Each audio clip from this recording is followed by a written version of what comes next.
one of the oldest restaurants in the entire universe. I think it probably is the oldest restaurant known to man, over 2,000 years old.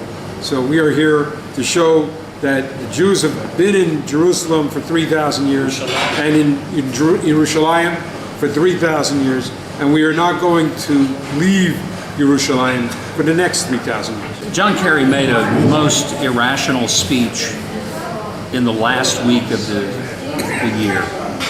We're here in the first week of a new year to remind the world that Jerusalem is one city. It's not a divided city, never has been. It's been the capital of only one people in all of its history. It's been the capital of the Jewish people. It's never mentioned in the Quran.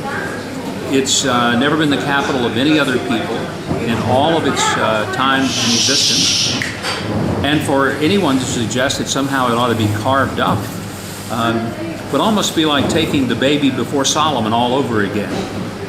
And I think the wisdom prevailed then that you don't divide the baby in half. And wisdom needs to prevail now that you don't divide Jerusalem in many pieces. Not two, not four. It's one city. And it's a holy city. It's a holy city to people, obviously, of the Jewish faith, but also of the Christian faith. And there are Muslim sites. The one thing I tell people that they need to remember is that the Israelis have always protected the holy sites and given respect to all of the holy sites of the people.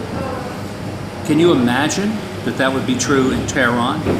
Can you name any church or synagogue in Tehran that has been respected and protected by the radical government of Iran? No, because there isn't one.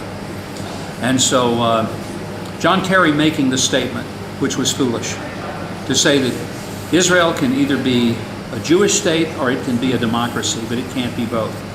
Well, Mr. Kerry, it is both. And it will always be both. It's a Jewish state, and it has been for 4,000 years.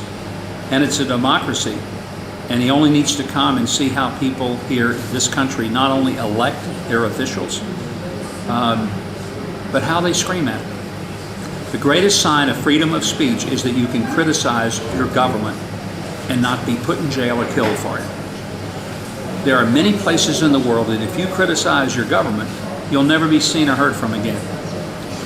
Anybody who's ever been around the Israelis know there's one thing that unites them, not even faith. It's their willingness to be critical of their government and of each other. But that's freedom at work, and that's democracy at work.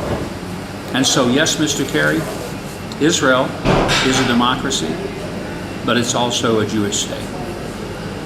Thank you very much.